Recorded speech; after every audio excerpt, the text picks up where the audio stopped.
बुढ़ापा पति पत्नी आने वाले त्योहार ही खरीदारी को लेकर बहुत जल्दीबाजी में थे। पत्नी ने पति से कहा कि जल्दी करो, मेरे पास टाइम नहीं है और भी जरूरी काम है ऑफिस का। दोनों घर निकलने लगे, तभी बाहर बरामदे में बैठी बूढ़ी माँ पर उसके बेटे की नजर पड़ गई।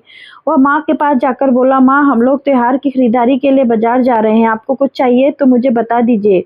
माँ ने कहा, मुझे कुछ नहीं चाहिए बेटा। बेटे के बार बार बहुत जोर देकर कहने पर माँ बोली, ठीक है तुम रुको, मैं अभी लिख कर देती हूँ। उसके कुछ देर बाद माँ ने बेटे को कुछ लिखकर एक कागज थमा दिया। बेटा गाड़ी की ड्राइविंग सीट पर बैठते हुए अपनी पत्नी से बोला, देखा माँ को भी कुछ चाहिए था लेकिन बोल नहीं रही थी। मेरी जिद करने पर लिस्ट बना कर दी है। रोटी और वस्त्र के अलावा भी इंसान को जीवन में बहुत कुछ चाहिए होता है। अच्छा बाबा ठीक है, पर पहले मैं अपनी जरूरत का सामान लूंगी, बाद में आप अपनी माँ की लिस्ट देखते रहना। पत्नी बोली। दोनों गाड़ी से बाजार के लिए निकल पड़े।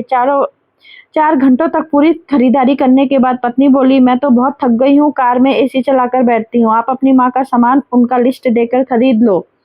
माँ ने इस त्योहार पर क्या मंगाया है जरा मुझे भी बताना। पति ने माँ का दिया हुआ कागज पत्नी को ही पकड़ा दिया। बाप रे, इतनी लंबी लिस्ट, पता नहीं क्या क्या मंगाया है।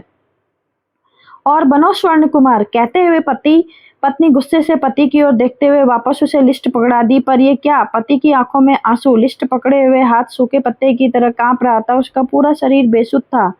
पत्नी बहुत घबरा गई। क्या हुआ, ऐसा क्या मांग लिया तुम्हारी माँ ने, कहकर पति के हाथ से पर्ची झपट ली।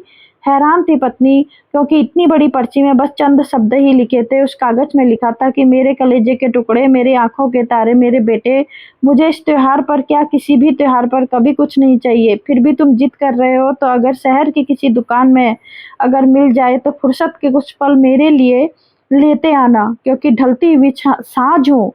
अब मुझे गहराते अंधियारे से डर लगने लगा है, मुझे अकेलेपन से डर लगने लगा है।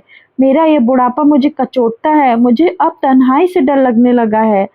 तो जब तक मैं जिंदा हूँ तब तक मेरी सांसें चल रही हैं, जब तक मेरी धड़कनों में आवाज है। कुछ पल बैठा कर मेरे पास, कुछ देर के लिए ही सही, बांट लिया कर मेरे बुढ़ापे का अकेलापन। बिन दीप जलाए ही रोशन हो जाएगी मेरे जीवन की ये काली छांव। कितने साल हो गए बेटा तुझे स्पर्श नहीं किया, एक बार फिर से आ, मेरी गोद में सर रख और मेरी ममता भरी हथेली सहराऊं तेरे सर को। एक बार फिर से इतराए मेरे हृदय में, मेरे अपनों को करीब, बहुत करीब पाकर, और मुस्कुराकर मिलूं मौत के गले। क्या पता अगले त्योहार तक रहूं ना रहूं। दोनों रोने लगे। हमारे माता पिता को सिर्फ हमारा प्रेम चाहिए, हमारा साथ चाहिए, हमारा आदर और सम्मान चाहिए।